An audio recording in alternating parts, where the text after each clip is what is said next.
How to add new map locations on iPhone. To get started, first of all go ahead and open up the Maps application on your phone. You will then be taken to this page on Maps. Once you're here, find and mark the location on the map that you want to add. Then, go to the bottom panel and tap on the three dots. Select Add to Places.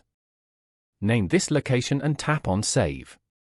You have now successfully added this location. After that, tap on Add a Note as shown. Here, you can add in any details that you want to remember about this place. After typing, tap on the tick icon. If you want to delete this place, then tap on the tick icon below.